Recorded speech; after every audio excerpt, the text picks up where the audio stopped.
sudah meluangkan waktunya untuk bersama-sama dalam kelas hari Rabu ini.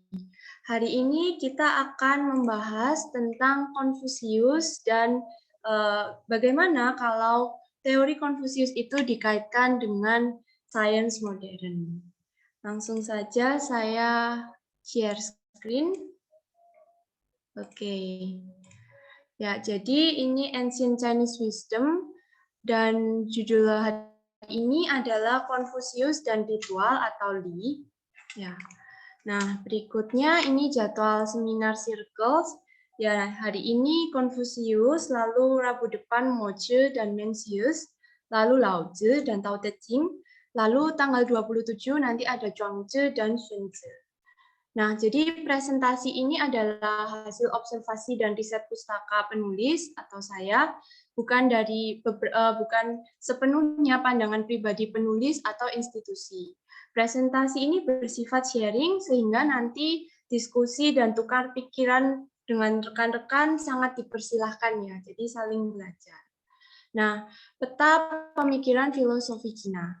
Filosofi Cina ini sangat filosofi timur ya, nggak hanya China, tapi filosofi timur ini sangat unik teman-teman karena selalu ada mind map-nya. Jadi yang mau saya bahas dari kelas Rabu ini yang pertama Konfusius, yang kedua Mozi menanggapi dan mengkritik Konfusius, yang ketiga Mencius menanggapi Mozi lalu mempertahankan prinsip Konfusius. Ini 2 dan 3 akan dibahas di seminar berikutnya.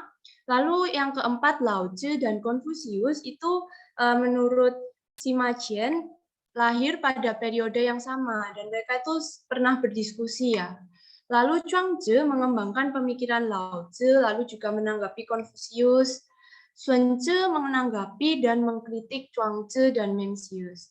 Jadi diharapkan teman-teman selalu stay tune ya, biar bisa mengikuti. Karena di filosofi timur itu selalu berkaitan ya, selalu ada orang atau filsuf lain yang mengkritisi filsuf sebelumnya seperti itu.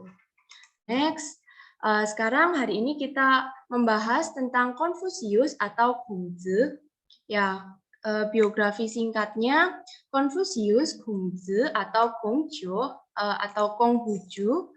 Ya, menurut Siji, karya Sima Qian, Kongzi dilahirkan pada tahun 551 sebelum Masehi pada periode musim semi dan gugur atau Chunqiu, sekitar 770 sampai 576 sebelum Masehi di dekat kota Jufu, negara Lu. Bisa dilihat di peta ya. Jadi di situ. Nah, beliau adalah pemikir besar dan mendirikan kelompok cendekiawan atau Rujia. Beliau mengajar moral, etika, dan ritual yang akan kita bahas.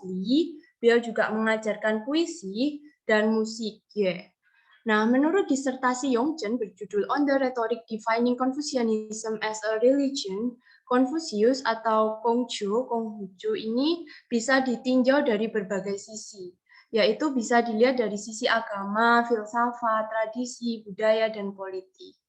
Nah, di seminar kali ini kita akan berfokus pada sisi filsafatnya. Untuk mengisi hari tuanya, Konfusius ini mengajar murid-muridnya. Dan disitulah lahir buku Luanyu yang disusun oleh murid-muridnya. Isinya seperti dialog Konfusius dengan murid-muridnya. Nah, sumber utama presentasi ini Luanyu. Jadi ada buku-buku lain ya, memang kayak buku Book of Rites itu juga ditulis Konfusius. Namun yang akan dibahas pada seminar ini adalah yang Luanyu. Nah, berikutnya siapa kita menurut Konfusius? Apakah kita memiliki diri sejati ataukah kita sebenarnya kita ada diri sejatinya terus kalau kita melihat ke dalam terus menemukan atau bagaimana ya. Nah, kalau menurut Konfusius, kita ini terlahir apa adanya dan merupakan energi yang tak terbentuk dan kacau. Jadi Konfusius itu mengibaratkan kita itu aslinya gimana sih? Ya aslinya seperti anak-anak kecil, yang anak-anak balita, TK-TK itu ya, kalau tiba-tiba dikumpulkan di satu ruangan, itu kan ada yang nangis, terus mempengaruhi lainnya ikut nangis, ada yang ketawa, ya macam-macam ya. Jadi Konfusius cenderung melihat kita itu dasarnya netral, kayak gitu. Nah, pada Analek 17.2, Konfusius berkata, people are similar to each other by nature. They differ from each another because of practice. Jadi menurut Konfusius itu orang itu mirip ya, kecilnya mirip. Tapi karena kebiasaan, maka orang itu akan berubah. Ada yang sifatnya A, ada yang sifatnya B, kayak gitu. Jadi itu ya. Xing xiang jin ye, xi xiang yuan ye. Ya. Jadi kebiasaan yang menentukan siapa diri kita. Itu kalau menurut Konfusius. Nah, kemampuan dasar manusia. Kalau menurut Konfusius itu ada 4 ya, ada 4 talenta. Jadi Konfusius meskipun mengakui kalau diri semua orang itu aslinya netral, tapi ada talentanya masing-masing. Dia mengakui seperti itu. Menurut Konfusius ada orang yang sejak lahir sudah tahu banyak. Ini talentanya tinggi. Lalu ada yang harus belajar dulu baru mengerti. Ini kualitas berikutnya. Ada yang susah payah belajar baru mengerti. Lalu yang paling Konfusius paling mengkritisi itu ada yang susah payah belajar, jadi kurang daya tangkapnya kurang, tapi namun juga malas ya, seperti itu. Jadi Konfusius suka sama orang yang rajin belajar. Nah, ini kalau menurut Konfusius itu jadi netral, tapi ada kemampuan dasarnya yang beda-beda. Nah, kebiasaan habit. Kebiasaan yang cenderung kita anggap sebagai sesuatu yang muncul di permukaan. Contoh, saya suka membaca buku. Jadi, kebiasaan membaca buku itu adalah bagian dari saya. Saya dengan kehendak bebas saya memutuskan apa yang terbaik untuk itu. Namun bagaimana kalau kebiasaan kita salah, bahkan membahayakan? Bagaimana jika mereka bahkan menuntun kita untuk menjalani hidup kita dengan cara yang membatasi potensi kita? Ini perenungan Konfusius ya. Jadi siapa saya? Oh, kalau saya suka baca buku, berarti buku adalah bagian dari saya. Lalu Konfusius ini merenung, lalu bagaimana ya kalau kebiasaan orang itu membahayakan orang lain? Nah, maka dia dia juga ada Analek 6.12. Hongzhi ini tidak suka orang yang membatasi dirinya ya. Kalau karena kurang kemampuan di tengah jalan, Anda merasa tidak kuat berjalan lagi, itu dikarenakan Anda sendiri yang menggariskan batas. Membatasi diri tidak mampu maju lagi. Jadi Hongzhi berkata, ini ceritanya itu ada muridnya Hongzhi yang tanya ke dia, guru, Anda ini hebat sekali. Saya suka filosofi Anda, tapi otakku nggak nyampe. Dia bilang gitu ke Konfusius. Nah, lalu Konfusius bilang, nah itu dikarenakan Anda sendiri yang menggariskan batas. Jadi Konfusius itu nggak mau ya kalau kebiasaan kita itu dibatasi oleh pikiran kita sendiri. Kita udah bilang nggak mampu duluan, padahal kita belum mencoba atau nggak mengasah lagi. Jadi membatasi diri dengan pikiran kita dan kebiasaan. Nah, maka dia punya visi tentang apa yang harus kita lakukan dengan hidup kita. Dan bagaimana kita memikirkan kembali hal-hal seperti kebiasaan, memikirkan kembali diri kita sendiri, memikirkan kembali hidup kita. Ini visinya ya. Nah, dalam Analek 5.27 dan 13.13, Konfusius ini suka sekali menyarankan introspeksi diri ya. Yang di Analek 5.27, sudahlah, sampai sekarang aku belum bisa melihat kesalahan. Jadi lebih baik mengintrospeksi diri. Ini ceritanya waktu dia ditanyain sama muridnya, guru, menurut guru orang ini gimana? Orang ini gimana? Lalu dia jawab, sudahlah, sampai sekarang aku belum bisa melihat kesalahan. Artinya dia nggak mau ngejudge, jadi lebih baik introspeksi diri aja gitu. Yang 13.13 ya Zilu ini di kitab Zilu Hongzhi berkata, bila bisa memperbaiki diri dulu, apa sulitnya mengelola pemerintahan di kemudian hari? Kalau diri sendiri tidak mampu diperbaiki, bagaimana bisa memperbaiki orang lain? Jadi filosofi Konfusius ini selalu diri sendiri dulu benar, baru bisa merubah orang lain, bahkan bisa merubah pemerintahan. Nah, lalu yang akan dibahas pada malam hari ini adalah Li. Ya. Li itu ritual ya. Nah, ini bisa diartikan jadi dua ya. Kalau yang pertama Li sebagai etika, seperti yang kemarin ya ada video dari Minci, Menkar nggak boleh ngelewatin pembatas pintu. Nah, itu masuk ke etika. Ya, jadi secara gamblang kalau diterjemahkan ke bahasa Indonesia, Li bisa berarti kesopanan atau etika atau limau. Ya, tapi kan seiring berjalannya zaman Konfusius juga berubah-ubah. Kesopanan itu apa patokannya ya? Jadi kita belajar di sini tentang Li dalam konteks filosofinya. Nah, Li itu juga bisa diterjemahkan ke ritual, tapi bukan ritual upacara keagamaan gitu ya, kayak perayaan gitu bukan, tapi lebih ke space atau ruang yang bisa kita ciptakan dalam keseharian untuk mengubah kebiasaan. Jadi secara filosofi makna Li ini bisa lebih dalam dan akan kita kupas dalam presentasi ini ya. Jadi apa itu Li ya? Li itu seperti space yang bisa kita ciptakan dalam kehidupan keseharian bermasyarakat untuk mengubah kebiasaan masyarakat lainnya, kita dan orang-orang lainnya sekitar. Nah, ini di Analek 12.1, untuk menjadi baik, Anda harus mengatasi diri sendiri dengan menyerahkan diri ke dalam ritual. Ini yang mendasari presentasi ini ya. To become good, you must overcome the self by submitting yourself into ritual. Nah, lalu bagaimana interaksi manusia dan lingkungan ini? Jadi kita terlahir apa adanya menurut Konfusius dan merupakan energi yang tak terbentuk dan kacau. Nah, bila kita tersenyum ke seorang balita, balita tersebut bisa senyum balik. Kalau kita marah, dia bisa menangis. Nah, tindakan kita itu mempengaruhi energi di dalam balita tersebut. Respon balita tersebut seolah-olah pasif berdasarkan sekitarnya. Jadi menurut Konfusius kita itu kayak balita itu, kita cuma bisa merespon sesuatu yang dari luar ya. Nah, hari demi hari emosi dan perasaan membentuk pola dan kebiasaan tertentu menjadikan siapa diri balita ini. Ketika ada pola berulang, maka emosi serupa bisa keluar lagi. Jadi kita itu makhluk yang saling mempengaruhi. Kalau balita itu bisa dipengaruhi sama orang yang lebih dewasa, misalnya senyum balik, balitanya ikut senyum. Kalau marah, ya balitanya menangis. Jadi itu interaksi manusia menurut Konfusius. Nah, ini mirip sama butterfly effect ya. Perubahan kecil di suatu tempat dalam suatu sistem tak linear dapat mengakibatkan perbedaan besar dalam keadaan kemudian.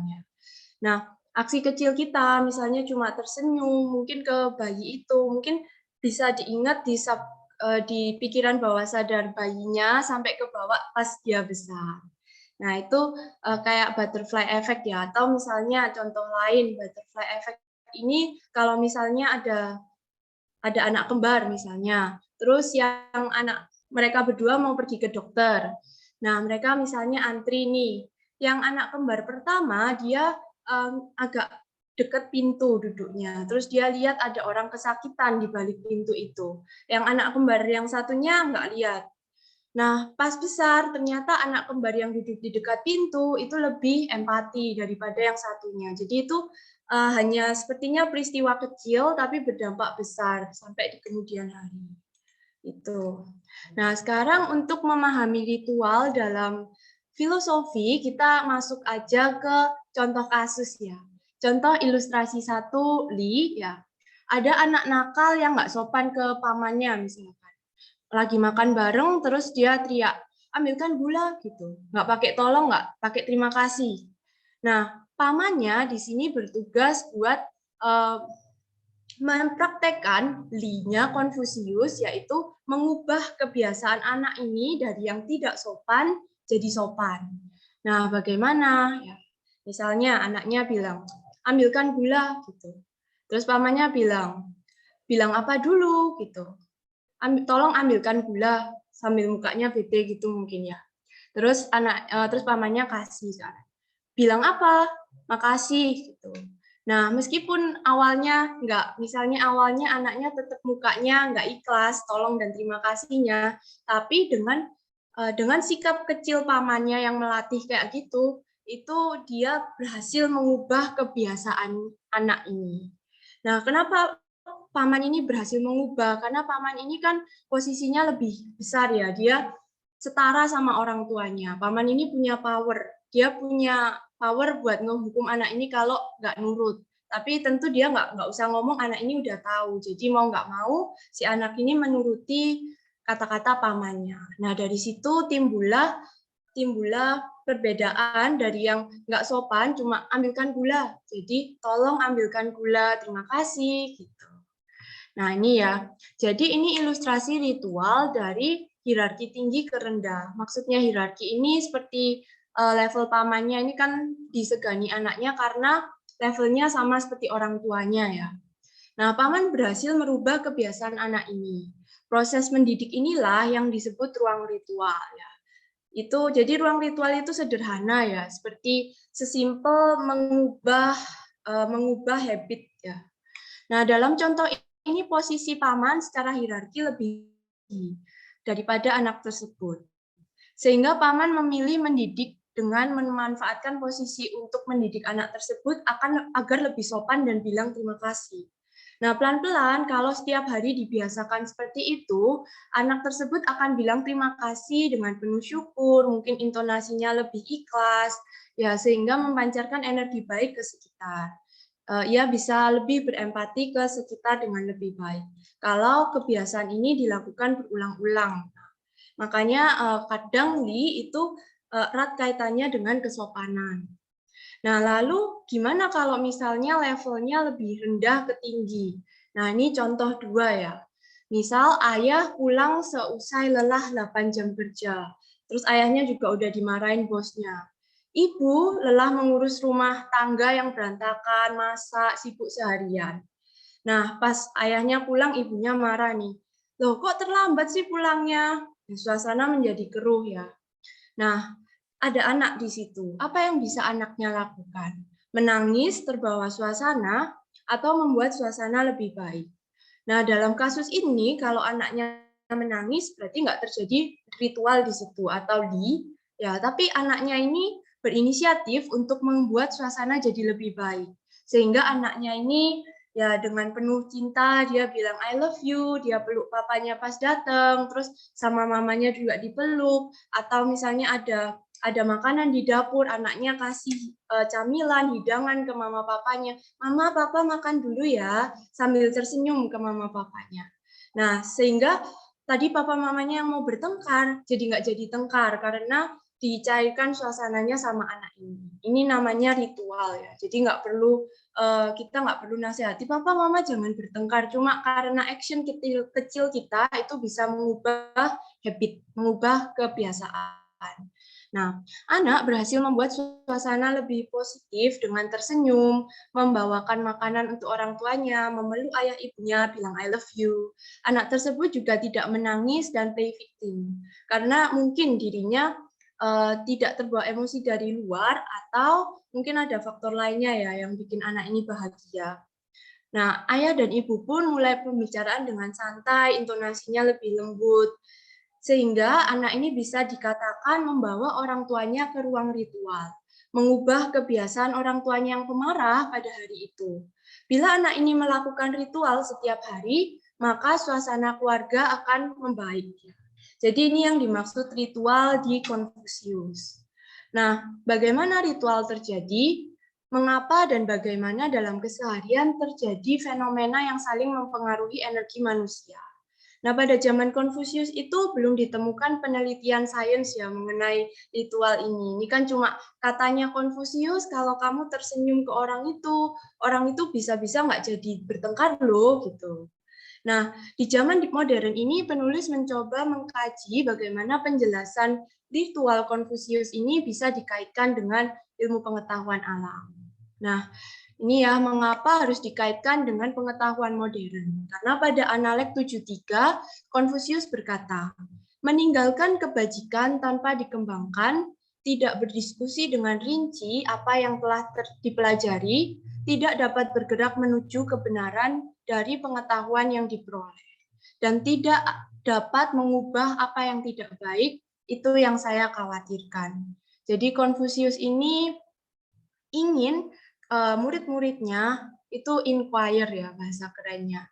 Jika sudah diberi kebajikan, dia harus terus mengembangkan, harus berdiskusi, harus terus mencari kebenaran dan terus menggali pengetahuan, nggak dibiarkan diberitahu gurunya A ya udah A gitu, tapi harus dikembangkan lagi seperti itu. Jadi penulis mencoba mengembangkan. Nah, ini bagaimana teori fisika menjelaskan ritual. Nah, fisika itu berkembang ya teman-teman. Jadi zaman dulu itu ada fisika Newtonian, itu gerak, gravitasi ya. Semesta dianggap mesin raksasa, di mana ruang dan waktu itu absolut. Lalu dibantah oleh teori medan. Kok ada daya-daya lain ya yang nggak bisa dijelaskan di Newtonian. Lalu berkembanglah fisika kuantum. Ada kuanta, lalu realitas itu sesungguhnya nggak terlalu nyata dan solid ya. Yang lalu ada fisika relativitas. Nah, ini Einstein ya.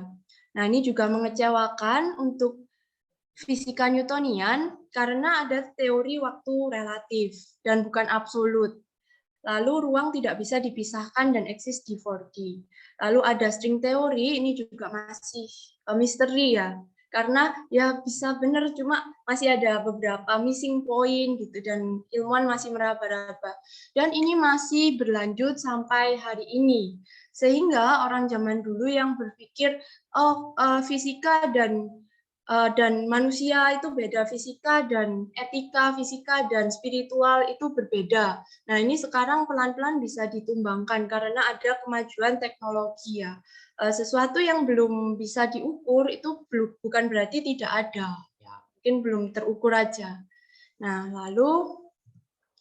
ini kuantum fisika ya, kuantum mekanik. Ini adalah cabang ilmu fisika yang mempelajari atom ya dan partikel kayak elektron, foton dan semua yang molekular dan submolekular. Nah, ini kuantum fisika aja juga berkembang, yang dulunya digambarkan kayak gini atom itu, sekarang penelitian baru gambarin atom kayak gini. Karena ada double slit teori itu. Nanti dijelaskan di pertemuan 3 double slit teori ya. Nah, model klasik atom dengan elektron-elektron berputar ini udah kedaluarsa. Elektron-elektron eksis sebagai gelombang dalam energi nggak kasat mata yang mengelilingi nukleus. Nah, atom ini juga adalah energi ya. Semua di semesta ini adalah energi. Nah, energi, apa itu energi? Kalau di Ancient China, dalam kitab Yu Xi Chunqiu, ini kira-kira 200 tahunan ya setelah Confucius, Qi itu energi yang lebih kasar, kalau Jing itu energi yang lebih halus dari Qi. Disebutkan bahwa energi akan menarik energi yang serupa. Nah, kalau di modern science, energi dapat bertransformasi, berpindah, dan tidak dapat dimusnahkan. Kalau Einstein ya, produk dari kuadrat dan massa kecepatan cahaya, IMC kuadrat. Kalau Tesla, energi bervibrasi pada frekuensi tertentu. Nah, tapi zaman dulu di Ancient China, ini tuh nggak dianggap sebagai science ya, ini dianggap sebagai arts. Matematika juga dianggap sebagai arts. Sehingga kelihatannya sepertinya di Ancient China nggak ada science, padahal mereka juga berusaha memahami alam dengan cara mereka sendiri, tapi nggak ada kayak penelitiannya atau rumus-rumusnya gitu. Nah, sehingga ini mirip ya, energi bervibrasi di frekuensi tertentu. Kalau frekuensinya sama juga bisa menarik energi yang serupa seperti di kitabnya Liu Xi Chunqiu. Nah, berikutnya, mengapa filosofi cara berperilaku atau Li ini bisa dikaitkan dengan kuantum fisika. Jadi menurut bidang baru Quantum Information Biology, yang dipancarkan dan diterima sel adalah pola-pola cahaya dan frekuensinya. Semakin sehat sel, semakin koheren biofoton yang dipancarkannya. Koherensi adalah ekspresi yang teratur dari frekuensi. Jadi kalau sel itu sehat, dia akan memancarkan frekuensi yang koheren ya. Koheren itu misalnya ada seperti kalau kita dengar musik, musiknya senada, merdu, itu koheren. Nah, kenapa? Karena manusia itu juga berasal dari atom ya. Atom lalu menjadi molekul, lalu menjadi zat kimia, lalu menjadi sel, jaringan, sampai jadi jantung, jadi sistem vaskular, dan jadi tubuh. Jadi sebenarnya manusia itu juga atom, sehingga juga masuk ke kuantum fisika. Nah, emosi sebagai energi ya. Jadi emosi itu ada frekuensi sama energinya. Menurut Elsong dan L. Rasek, ya, ketika memikirkan sesuatu, jaring-jaring neuron di otak akan aktif dan menghasilkan perasaan atau emosi dan menciptakan muatan elektrik. Emosi itu energi in motion, energi yang bergerak. Ketika seseorang dengan energi kemarahan kuat masuk ke satu ruangan, kita bisa merasakan energinya ya, atau seperti pada ilustrasi ritual 2 ya. Jadi kita nggak ada alat pengukur energi nggak apa-apa, tapi kalau misalnya ada orang yang benar-benar marah masuk ke rumah kita, meskipun dia kadang senyum, kita bisa merasakan orang ini kayaknya lagi bad mood ya gitu. Nah, energi sendiri itu ada amplitudonya, ada frekuensinya ya, seperti gambar ini ya. Nah, lalu berikutnya kata-kata kita itu juga memiliki energi. Mungkin teman-teman ada yang tahu ya, ada research dari Dr. Masaru Emoto. Dia melakukan beberapa research, ada yang pakai air, lalu dia coba lagi pakai beras. Ya. Yang air itu ketika ada air, terus airnya dibisikin sama kata-kata kayak thank you, wisdom, truth, eternal. Habis itu dilihat pakai mikroskop, bentuk airnya itu bisa cantik-cantik kayak gini. Tapi kalau airnya dimaki-maki, you fool, you make me sick ya.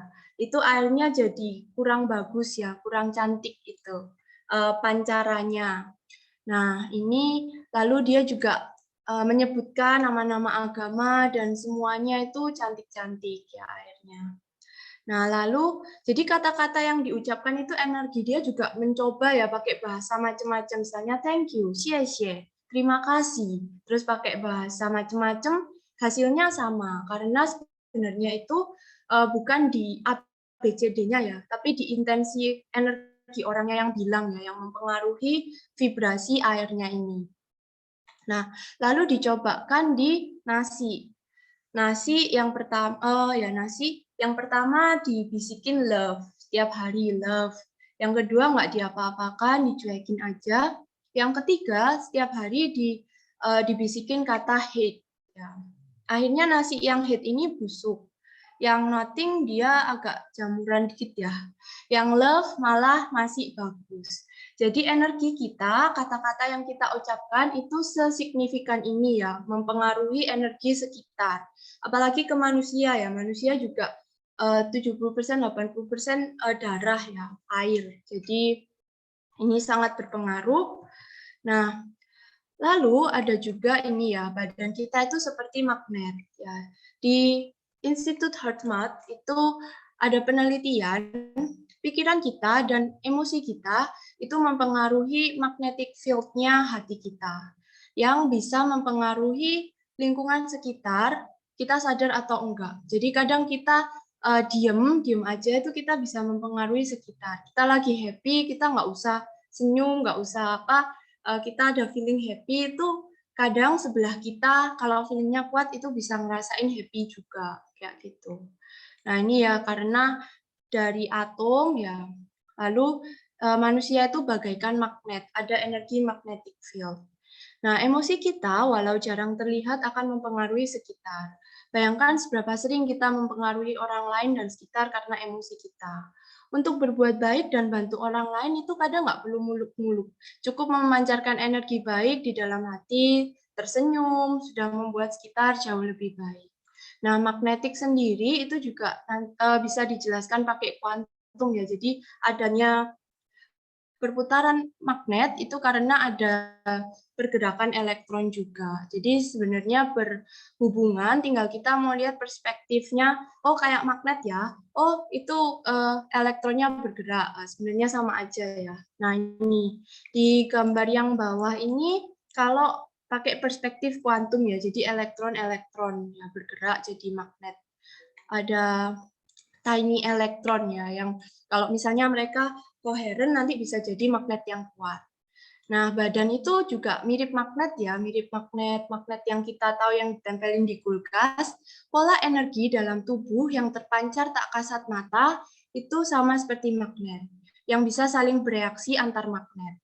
Ada magnet yang kuat, ada yang tidak. Sama halnya dengan manusia, kekuatan energinya juga beda. Nah, cara menguatkan energi dari magnet lain itu biasanya digosokkan dengan magnet yang lebih kuat, terus bisa juga ditumpuk magnetnya. Ya, jadi ada jenis besi ya yang cocok untuk dijadikan magnet, cepet banget pas ditumpuk jadi kelet, ada juga yang enggak. Itu kan kimia ya, ada yang cocok, ada yang enggak. Tapi kalau sama-sama besi yang cocok buat jadi magnet, itu juga sama, ada yang kuat, ada yang enggak. Ada juga yang selamanya magnet ya. Nah, ini juga sama seperti manusia. Setiap kita kan juga punya energi ya. Mau energinya kuat atau enggak, pasti manusia yang hidup itu ada energinya. Nah, tapi kalau kita mau menguatkan energi kita, itu sama seperti magnet. Menggosok magnet, itu ibarat ritualnya Konfusius, Li-nya Konfusius. Jadi orang yang ingin membuat orang lain berubah, itu bagaikan daya magnet kuat mempengaruhi magnet lain. Ya, bertemu secara energi pada manusia itu sama dengan menggosok magnet, tapi nggak usah bersentuhan ya. Kan kadang di gambar yang ini, meskipun ini social distancing orangnya, tapi energinya bisa bertabrakan. Nah, yang di sini itu juga sama ya. Nah, seperti contoh ritual yang ilustrasi 2, anaknya yang tadi bilang I love you ke mamanya, itu harus punya energi cinta yang lebih kuat daripada energi amarahnya mamanya, sehingga bisa mempengaruhi. Lalu bisa juga menumpuk magnet ya. Menumpuk magnet, gelombang energi dapat bergabung dan amplitudonya akan semakin besar. Hal ini telah dibuktikan di penelitian fisika modern. Nah, ini contohnya dalam keseharian, misalnya 2 orang berkumpul, energinya makin kuat ya. Nah, misalnya contoh di sebuah ruangan ada 5 orang, semuanya happy sekali. Maka atmosfer ruangan kan jadi menyenangkan. Pas ruangannya ditinggal, pas kita masuk ke ruangan itu juga atmosfernya enak gitu. Nah, ini mirip seperti orang menyanyi dengan nada yang sama, suaranya kan jadi lebih nyaring ya. Kayak gitu. Ini juga kan kalau misalnya kita ke tempat ibadah yang orangnya umatnya kusyuk-kusyuk, tempat ibadah itu meskipun kadang kita nggak fokus pas masuk ke tempat ibadah itu kok jadi kayak autofokus gitu ya. Ini juga energi. Nah, lalu contoh lain ya, yang lebih simpel, itu misalnya ini ya, speaker yang besar-besar untuk pengantin biasanya. Kadang kita hanya berdiri di dekat speaker, dengan lagu tanpa kita menyentuh, jantung kita kan bisa berdebar-debar sesuai dengan ketukan lagunya. Yaitu seperti itu ya, resonansi. Nah, lalu sekarang kita analisa ilustrasi yang tadi dengan kuantum fisika. Ilustrasi yang pertama, ada seorang anak nakal yang nggak sopan ke pamannya. Ambilkan gula, terus pamannya cuma bilang apa dulu gitu. Bilang apa dulu, terus bilang apa gitu. Anaknya menuruti tapi masih mukanya bad mood ya, nggak ikhlas. Nah, ini kenapa? Karena ini energi pamannya kita analisa ya. Energi pamannya itu kontrol. Letaknya dia di tengah. Ya, dia kan punya kontrol dan punya power ya. Antara perpaduannya kontrol sama power ini. Nah, frekuensi anak itu ada di anger. Nah, ya frekuensi kontrol sama powernya pamannya lebih tinggi karena dia secara level dia sama kayak orang tuanya, ada kedudukan. Nah, sehingga anaknya dengan anger itu berhasil menuruti perintah pamannya. Namun suasananya juga lebih baik, namun di tengah-tengah anak mematuhinya dengan terpaksa, pamannya berhasil mengubah kebiasaan anaknya. Kayak gitu. Jadi di tengah-tengah ya. netral ya itunya outcome-nya, karena dia pakainya energy power sama kontrol. Nah, dan anger-nya masih tetap ada, tapi ya udah diubah kebiasaannya. Jadi pamannya yang menang dalam hal ini. Dalam hal Confucius yang ritual ini berhasil mengubah kebiasaan dan menjadikan itu ritual.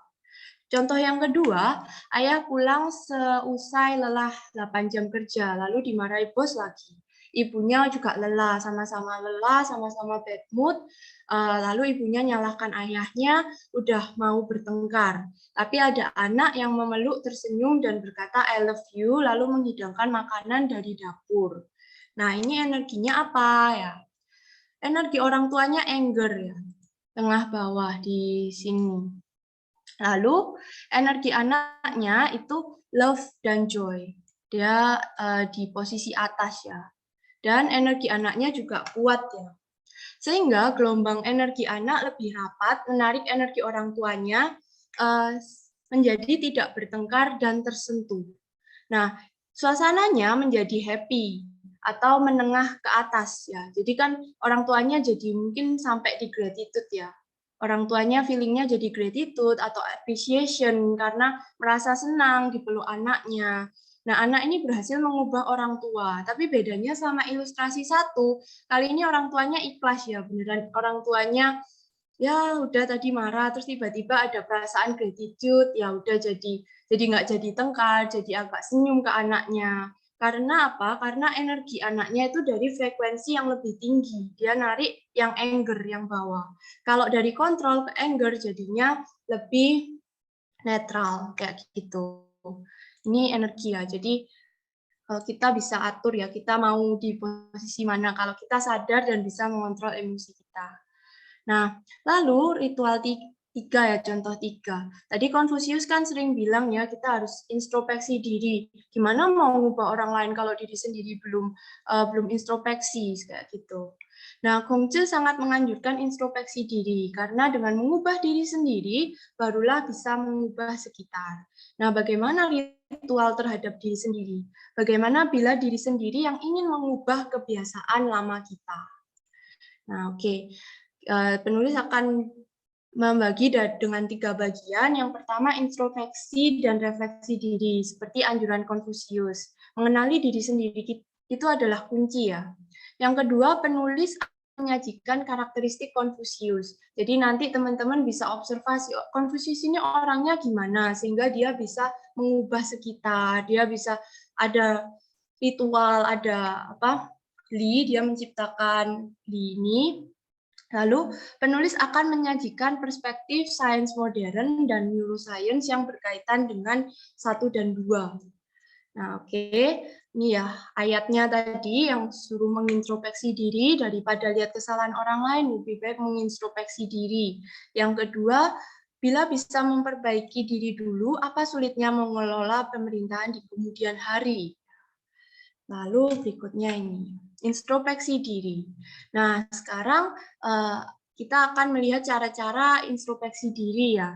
Nah, ini akan disajikan tips-tips yang sesuai dengan gagasan Confucius pada seminar pada malam hari ini. Nanti kalau ganti tokoh, tips-tipsnya menyesuaikan filosofi tokoh tersebut. Yang pertama, emosi. Anda bisa kalau nanti ingin benar-benar introspeksi diri, teman-teman bisa bikin jurnal ya. Lalu ini teman-teman tulis di jurnal, deskripsikan diri Anda berdasarkan kebiasaan Anda. Tulis 2 emosi, frekuensi tinggi dan frekuensi rendah yang sering Anda rasakan. Jadi harus jujur ya sama diri sendiri. Seberapa sering dalam sehari atau seminggu Anda merasakan emosi tersebut? Manakah emosi yang ingin Anda kurangi dan tambahkan dalam keseharian? Nah, jadi 3 ini dulu. Kita harus jujur dulu, sadar dulu sama apa yang pernah kita lakukan, apa yang sering kita rasakan. Ya. Lalu berikutnya, kebiasaan. Kalau kebiasaan, kita bisa mendeskripsikan diri, tulis 1 kebiasaan baik dan buruk menurut Anda yang dominan, dan tulis secara spesifik di kertas seberapa berpengaruhnya kebiasaan tersebut. Hal ini buat mencari pola. Jadi misalnya saya teledor, sering ketinggalan, barang-barang ketinggalan, saya tulis seberapa pengaruh ya, oh ya waktu itu ada kejadian ini gitu. Nah ini untuk mencari pola ya, seberapa sering saya itu kehilangan barang gara-gara sikap saya tersebut. Nah pola itu penting ya, karena kalau ada pola yang terulang berarti unfinished business atau ada sesuatu yang harus kita selesaikan. Lalu mengingat masa kecil juga bisa. Konfusius percaya pada bakat masa kecil. Teman-teman bisa bernostalgia, ingat-ingat apa sih bakatku yang anak zaman itu kan belum seperti aku. Apa bakat yang aku miliki pas masih kecil yang lebih menonjol dibandingkan anak seusia itu. Nah ini bisa teman-teman gali, bisa teman-teman pikirkan dulu waktu kecil bagaimana. Oh aku lebih pinter gambar daripada anak seusia lain. Oh aku dulu lebih detail kalau bercerita. Itu teman-teman gali dan mungkin itu bakat masa kecil ya. Lalu jujurlah pada diri sendiri. Apa kejadian yang paling menyakiti hati Anda saat kecil? Bagaimana cara mengatasi kesedihan itu? Dan bagaimana perasaan Anda sekarang saat memikirkan itu? Jadi, jika ada perasaan yang masih sedih pas mengingat kejadian itu, berarti masih ada feeling atau trauma yang mungkin harus teman-teman perhatikan. Ya, apa Anda tahu apa ketakutan terbesar Anda? Lalu apakah emosi ini terjadi berulang kali? Bila iya, bagaimana cara Anda mengatasinya? Apa ada pola kejadian berulang dalam hidup Anda? Bila iya, evaluasilah penyelesaian masalahnya. Apa sesuai dengan prinsip ritual Konfusius yang mengubah habit dari orang lain dari buruk ke baik ya. Jadi pola kejadian berulang ini misal dulu saya bertengkar sama si A. Nah, penyelesaiannya waktu itu saya misalnya memukul si A. Nah, terus apa yang terjadi loh? Ternyata saya setelah itu bertengkar dengan si B. Penyelesaiannya apa? Saya membentak si B. Terus berikutnya terjadi lagi. Saya bertengkar dengan si C. Penyelesaiannya apa? Saya cuekkan saja si C. Nah, terus saya bertengkar dengan si D. Oh, si D saya maafkan. Oh, ternyata saya nggak bertengkar dengan orang lain. Ya, jadi kadang itu dalam hidup kita ada pola yang berulang ya, seperti itu. Kalau misalnya saya lupa, misalnya dulu pas saya bertengkar dengan si A gimana ya? Oh, saya pukul si A. Terus akhirnya gimana? Terus saya melupakan hal itu. Pas saya bertengkar dengan si C, saya nggak melakukan perubahan, saya tetap pukul si C. Nah, itu hidup saya kayak ini ya, kayak ngulang-ulang terus. Jadi penyelesaian yang dulu nggak efektif, tapi solusi itu saya pakai berulang-ulang, kan nggak efektif ya jadinya. Jadi harus sadar, harus evaluasi penyelesaian yang dulu-dulu efektif nggak, kurangnya di mana, seperti itu. Nah, berikutnya pikirkan tentang ritual pada ilustrasi 1 dan 2. Pernahkah Anda mengalami ritual seperti itu di dalam kehidupan Anda?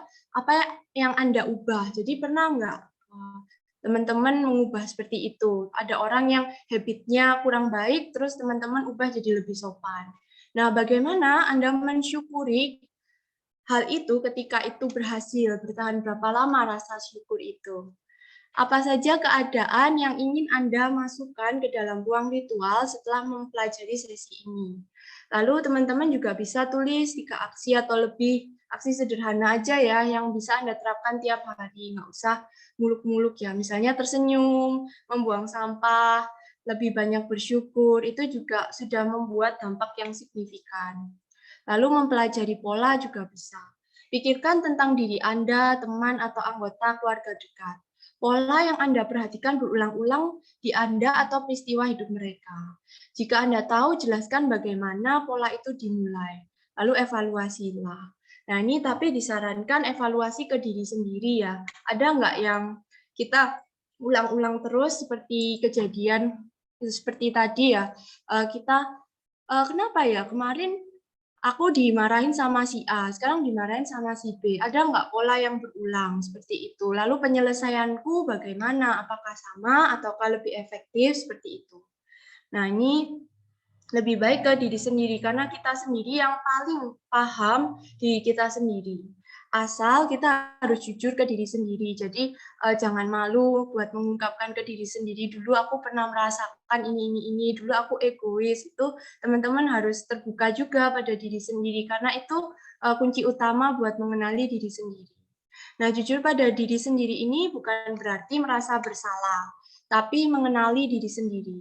Teman-teman kalau mau introspeksi diri bisa buat jurnal dan evaluasi diri setiap hari. Mungkin akan ada pola dan kejutan-kejutan. Misalnya, oh iya ya, dulu aku pernah mengalami hal ini, sekarang terjadi lagi, berarti aku harus gimana gitu. Nah, discover yourself, accept your shadow before you trust the world. Berikutnya ada Analek 320 ya. Ini sekarang masuk yang tentang Konfusius. Konfusius mengomentari puisi dari Quan Xue. Dia saat bergembira, janganlah berlebihan sampai lupa daratan. Bila bersedih, jangan bersedih dan menonjolkan rasa sakit yang berlebihan. Konfusius itu suka keseimbangan dan hidup di saat ini. Lalu yang kedua, hal-hal yang telah terjadi tidak perlu dibantah lagi dan dipermasalahkan lagi. Yang sudah berlalu tidak perlu disalahkan. Jadi membuat jurnal ini tujuannya introspeksi diri, bukan buat merasa bersalah, karena itu udah masa lalu, udah nggak eksis lagi. Jadi Konfusius bilang yang terjadi ya sudah, nggak perlu disalahkan, ya nggak usah dipermasalahkan lagi. Jadi Konfusius ini orangnya adalah orang yang hidup di saat ini ya, dia nggak terlalu mengulang-ulang kejadian yang lalu, nggak overthinking, dia juga nggak terlalu cemas yang overthinking ke masa depan. Jadi dia benar-benar enjoy the moment. Nah, sekarang kita lihat ke kepribadian Konfusius dari Lun Yu atau Analek. Gongzi adalah orang yang humanis dan empatinya tinggi. Dia nggak suka menonjolkan diri, nggak gengsi, sederhana. Dia mau belajar dari siapa saja, menghormati orang lain, tidak gampang menghakimi. Menghormati orang tua dan adat setempat. Dia tidak pelit ilmu ya, terus tidak pamrih juga, jujur, terus berani mengatakan pendapat. Dia suka memberi wejangan saat diminta, namun berpikir dulu sebelum berbicara. Dia apa adanya ya, dia suka sama orang bilang suka, tidak bilang tidak, dia tahu bilang tahu, tidak tahu bilang tidak. Bajik dan bisa menemukan kebahagiaan dalam kesulitan. Dia cenderung bahagia dan santai. Jadi ada juga Analek 6, 22-23 yang bilang orang bajik mengatasi kesulitan sebagai tugas utamanya. Mereka yang bijak menemukan kegembiraan di dalam air, yang bajik pada pegunungan, yang bijak aktif dan yang bajik tenang, yang bijak penuh kegembiraan, yang bajik berumur panjang. Ini kata-kata Konfusius. Jadi dia juga orang yang bijak itu menemukan kegembiraan, seperti itu. Nah, sekarang analisa pengetahuan alam ya, modern. Konfusius adalah orang yang peka terhadap energi sekitar. Jadi nggak perlu alat pengukur energi seperti fisikawan modern ukur energi ya, pakai alat-alat itu, dia udah bisa merasakan sekitar lebih peka daripada orang kebanyakan ya.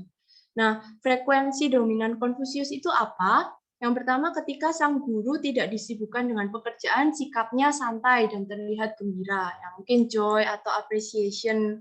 Lalu, Konfusius mengempati pejabat show. Dia sangat memiliki passion sampai lupa makan, dan dia sangat bahagia sampai melupakan kesedihannya. Dia pun tidak sadar jika bertambah tua. Ya, jadi pejabat show ini menurut Konfusius, oh ini forever young ya, selalu bahagia dalam menjalani hidupnya, dan dia bisa mengempati orang itu ya, kemungkinan karena dia juga merasakan hal serupa. Nah, kira-kira itu dia ada di joy sama appreciation, energi dominannya di situ. Nah, menurut buku The Path, karya Michael Kwet, dosen Harvard ya, Konfusius adalah sosok yang memancarkan energi gembira. Beliau merasakan situasi dengan sangat baik, dengan sikap empati ketika masuk sebuah ruangan. Beliau mengamati pola interaksi dalam ruangan itu. Jadi beliau pandai merasakan hal-hal kecil. Pas masuk ruangan, beliau cenderung diam, ngamatin dulu. Oh, orang A ini merasakan apa, orang B apa. Dia mengamati energi sekitar. Pelan-pelan ia mengubah situasi menjadi lebih baik dengan kehadirannya saja. Sehingga bahagia yang dimaksud bukanlah tampilan fisiknya, namun kemampuan membuat orang lain merasa bahagia hanya dengan diam dan berada di dekatnya. Jadi Konfusius mungkin nggak perlu ketawa terbahak-bahak atau tiba-tiba dia buat komedi, buat jokes gitu. Dia di situ orang-orang udah happy gitu. Jadi terkadang kita tidak perlu banyak melakukan effort ya. Kalau misalnya energinya kuat seperti Konfusius, kita bisa mengubah suasana ya. Tapi kita semua punya energi ya, mau kuat atau nggak kuat, kita semua bisa mengubah suasana. Nah, Analek 15:5. Ini, not doing anything yet putting things in order, this was Shun. Gongzi mengomentari Raja Shun dari Sage King ya. Dia tidak melakukan apa-apa atau away, namun tetap bisa mengatur. Itulah Raja Shun, tanpa banyak memerintah, dia hanya duduk di atas tahta dengan sungguh-sungguh.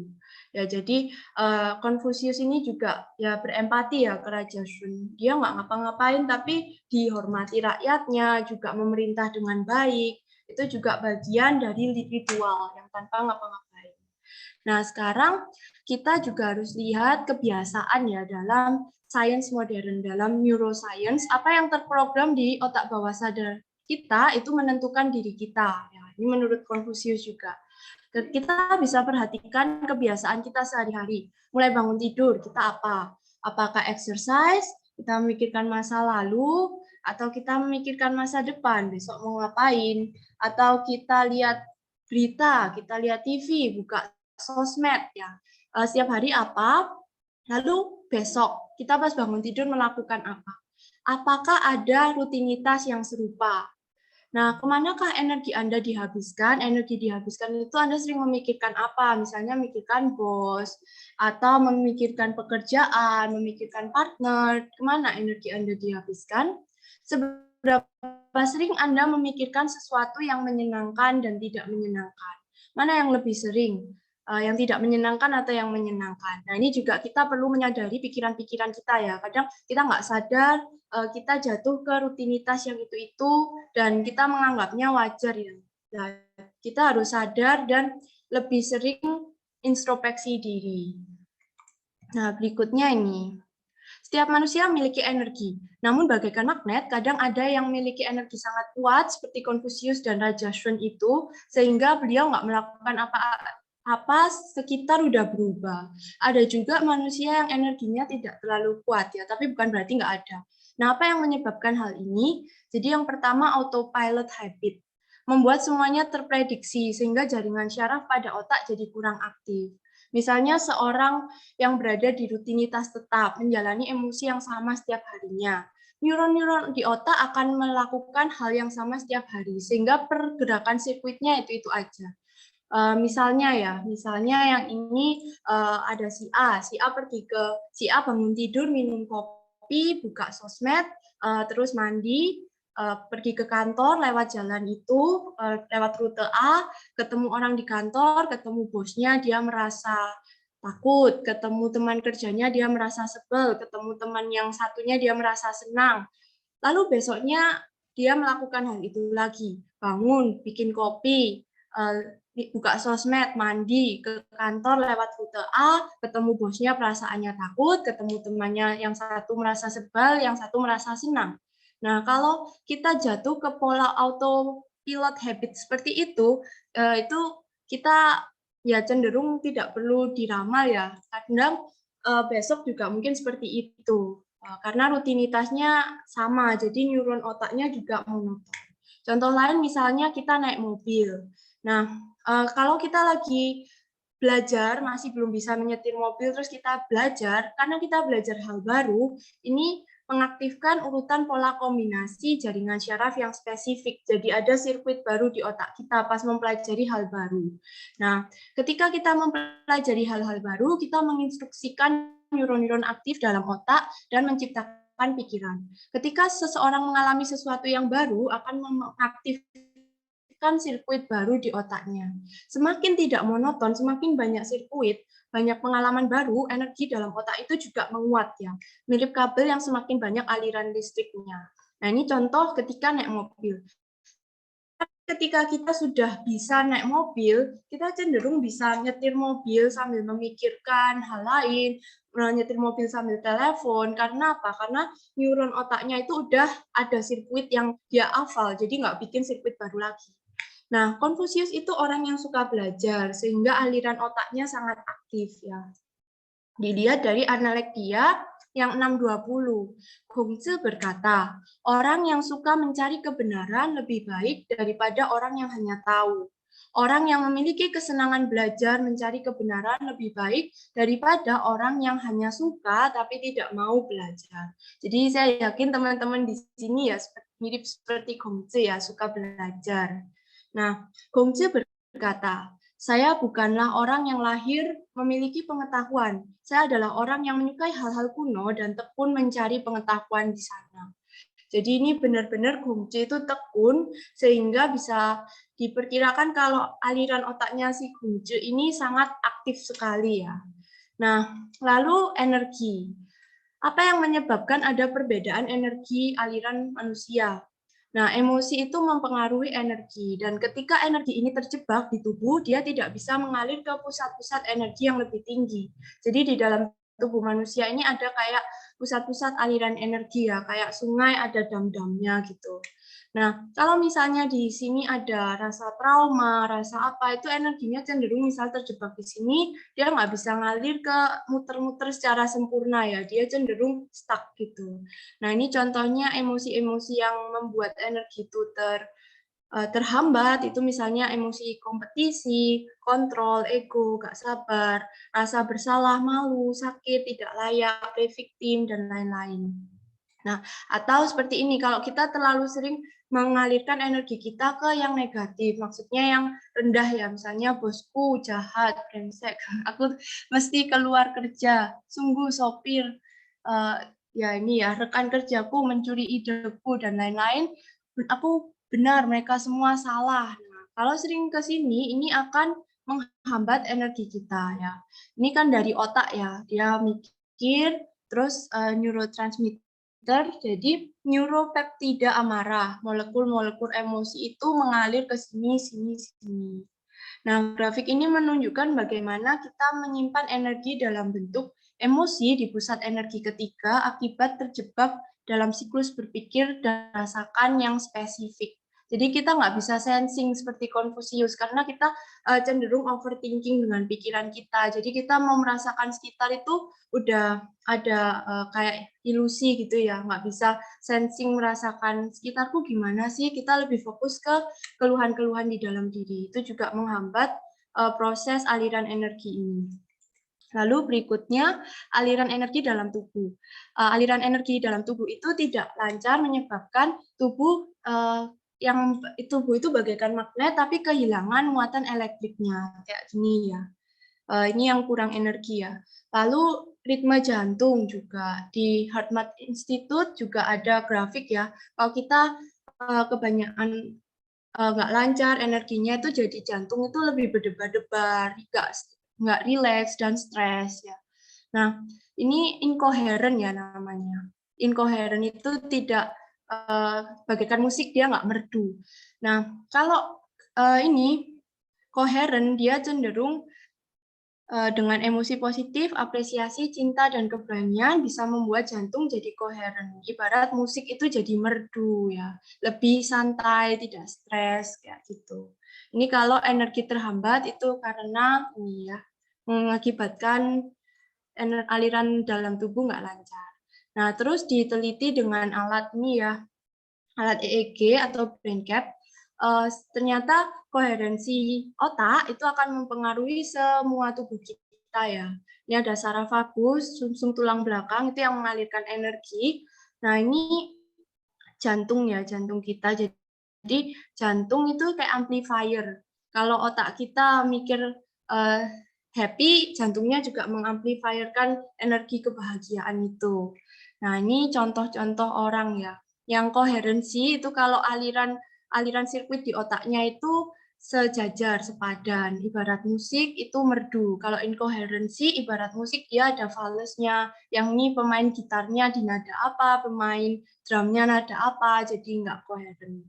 Nah, ini penelitian gelombang otak ya. Kalau koherensinya rendah, ini cenderung orangnya murung gitu ya, energinya kurang terpancar. Ini sangat tidak koheren. Kalau normal ya kadang adalah sesekali galau. Kalau tinggi ini orangnya jarang galau, mungkin seperti Confucius itu. Nah, lalu gimana ritualnya dengan diri sendiri? Gongzi sangat menganjurkan introspeksi diri ya. Nah, bagaimana kita caranya dengan sains modern ini buat introspeksi diri dan mengubah kebiasaan kita. Yang pertama meningkatkan kesadaran. Nah, ini meningkatkan kesadaran itu kuncinya adalah seperti Confucius ya, hidup di saat ini, enjoy saat ini, nggak perlu terlalu memikirkan masa depan, nggak perlu terlalu memikirkan masa lalu. Tapi bukan berarti tidak memikirkan ya, hanya lebih banyak fokusnya di saat ini, karena saat inilah yang bisa merubah masa depan kita.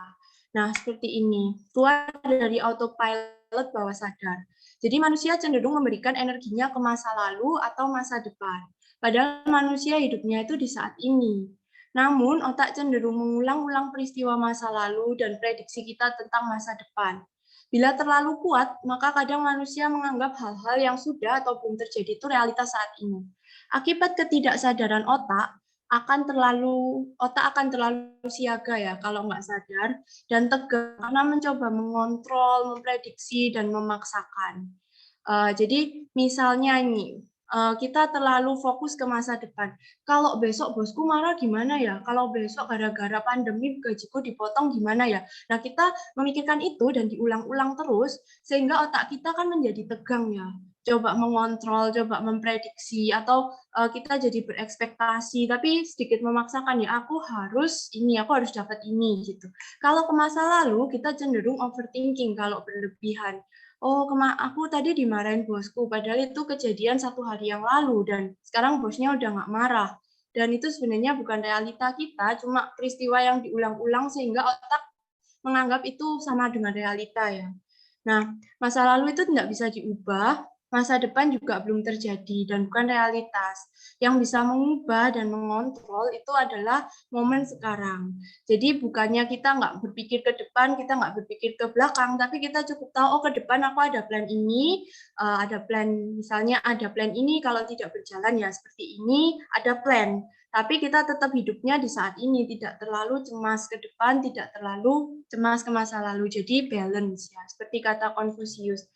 Lalu berikutnya ini, tantangan Confucius itu tidak berprasangka, tidak mengharapkan yang terjadi harus sesuai keinginan, tidak keras kepala, mempertahankan pendapat dan tidak melekat dengan keakuan. Jadi dia itu Gongzi ini let go ya orangnya. Ya udah kalau nggak terjadi di masa depan ya untuk apa dipikirkan, kan urusannya besok, besok urusan besok, hari ini ya hari ini gitu. Lalu keakuan ini maksudnya aku ya, tentang aku siapa, kayak misalnya aku ini apakah pikiranku gitu. Misalnya saya lagi bad mood, terus aku bilang aku bad mood nih. Nah, itu yang bad mood saya atau pikiran saya yang sedang bad mood pada hari itu ya. Nah, lalu berikutnya kita bisa rileks ya, berusaha mengubah pikiran bawah sadar. Nah, pikiran bawah sadar itu nggak bisa terprogram kalau kita belum masuk ke state yang alpha, theta, delta ini ya. Ini program dan kebiasaan kita itu tersimpan di bawah sadar yang delta. Ya, makanya kita cenderung, kalau misalnya kita makan 3 kali sehari, cenderung di jam-jam itu kita lapar, seperti itu karena udah tersimpan di subconscious kita. Nah, buat kita memprogram pikiran bawah sadar, pertama pikiran beta kita itu jangan terlalu ramai ya, terlalu banyak suara, terlalu banyak pikiran overthinking ya. Jadi kita harus ke kondisi relax dulu. Jadi harus melampaui pikiran analitis yang memisahkan pikiran sadar dan bawah sadar. Kita bisa relax, kita bisa berdoa dengan hening. Misalnya kalau yang muslim bisa berdoa pakai tasbih atau doa ya yang bisa membuat teman-teman tenang ya. Lalu kalau yang Nasrani doa rosario, bisa meditasi, bisa jalan-jalan di alam atau olahraga. Karena saat kita capek kan otak kita cenderung berhenti berpikir ya, lebih fokus ke capeknya kita. Lalu ada hormon serotonin yang naik, jadinya olahraga juga bisa jadi solusi. Mendengarkan musik tenang, terapi gelombang otak ya, dan lain sebagainya itu bisa membantu sehingga mencapai frekuensi theta tenang. Ketika sampai theta tenang, nah teman-teman bisa memulai mereprogram, membuat kebiasaan baru dan melakukan ritual. Ya, caranya seperti ini. Berdoa pun juga banyaklah yang bersyukur ya daripada yang mengeluh. Itu caranya. Lalu berikutnya ini. Nah, mengubah emosi ya. Bahwa energi sehari-hari lebih fokus pada hal-hal yang positif daripada mengeluh ya. Nah, contohnya itu cuma mengubah fokus aja. Misalnya ada keluhan, suamiku menyebalkan, diubah fokusnya. Misalnya aku bersyukur suamiku bekerja untuk aku. Atau kelebihan suaminya apa. Istriku menyebalkan, aku bersyukur istriku masak hari ini. Kalau nggak memasak, bisa ingat momen yang bahagia ya. Mungkin saat menikah, saat berpacaran dulu. Bosku marah hari ini, aku bad mood. Kita tinggal shift ya. Aku bersyukur bosku kemarin sabar dan lain-lainnya. Teman-teman bisa kembangkan ini pelan-pelan dialihkan fokusnya. Nah, emosi positif dan rasa syukur yang diulang-ulang setiap jam, hari, minggu, bulan akan mengubah kebiasaan kita. Nah, terus catat 10 atau lebih hal yang disyukuri hari itu. Sehingga kadang kalau kita udah terlalu sering bersyukur, di otak bawah sadar, Anda nggak sadar Anda selalu bersyukur. Misalnya cuma pergi ke swalayan atau ke minimarket, terus Anda lihat kasirnya, selamat pagi, selamat datang, nah Anda sudah senang. Wah, ini kasirnya ini pasti anak kesayangan orang tuanya dan melayani aku kayak gini, aku bersyukur gitu. Anda cuma beli kopi, Anda bersyukur punya uang buat bayar kopi, kayak gitu. Nah, ini sama ya, kalau misalnya ada yang suka mengeluh, kadang di otak bawah sadar kita juga hal-hal kecil itu kita keluhi gitu. Jadi dibalik ya. Ini caranya Lee ya, caranya sama diri sendiri. Nah, setelah kita mengubah kebiasaan dan energi dalam tubuh kita akan siap untuk melakukan ritual seperti Confucius. Kalau energi kita udah lebih happy, lebih senang, kita bisa mengubah sekitar kita. Nah, tentu butuh proses ya untuk menstabilkan. Kalau ada emosi frekuensi rendah itu wajar. Yang penting selalu mencoba. Kan manusia juga wajar ya, kadang sedih, kadang senang, namanya manusia. Jadi nggak perlu merasa bersalah kalau ada sedih, marah, gitu. Nah, berikutnya penelitian sains setelah orang-orang melakukan atau berbenah diri. Energi tubuh yang terjebak itu jadi lancar, jadi nggak terjebak. Energi yang lancar akan mengalir melalui otak dan menciptakan gelombang otak gamma. Nah, otak gamma ini kalau kita biasanya disebut super sadar ya, memindah informasi secara bersamaan. Jadi otaknya itu jadi lebih efektif dalam menghadapi segala sesuatu. Lebih berpikirnya lebih cepat, lebih efektif ya. Lalu ini nggak ada ya, energinya nggak terjebak sehingga bisa naik dan muter-muter. Lalu ini ya contohnya gelombang otak ya. Nah, kalau beta kayak gini, alfa gini, sampai gamma. Nah, gamma dibandingkan beta rentang tinggi itu gelombangnya mirip ya. Jadi otaknya sangat aktif sekali tapi dalam konteks yang sadar. Kalau beta tapi nggak sadar itu juga aktif sekali tapi mungkin overthinking dan lain-lain. Yang berikutnya koherensi otak. Nah, otak yang koheren itu ibarat suara orkestra yang merdu. Otak yang inkoheren bagaikan musik dari berbagai genre dengan nada yang berbeda diputar secara bersamaan ya. Nah, dari yang inkoheren jadi koheren. Nah, seperti gambar yang tadi pertama, otak yang koheren juga akan mempengaruhi koherensi hormon, sel, dan organ lewat jantung sebagai amplifiernya ya. Jadi otak ini seperti bosnya, dia akan memerintahkan sel-sel dan lainnya untuk sesuai dengan perintahnya dia. Kalau otaknya lagi sedih, sel-selnya juga cenderung nggak bagus, nggak kurang sehat. Kalau otaknya lagi on, ya dia juga memerintahkan sel-selnya sehingga tubuhnya jadi sehat juga.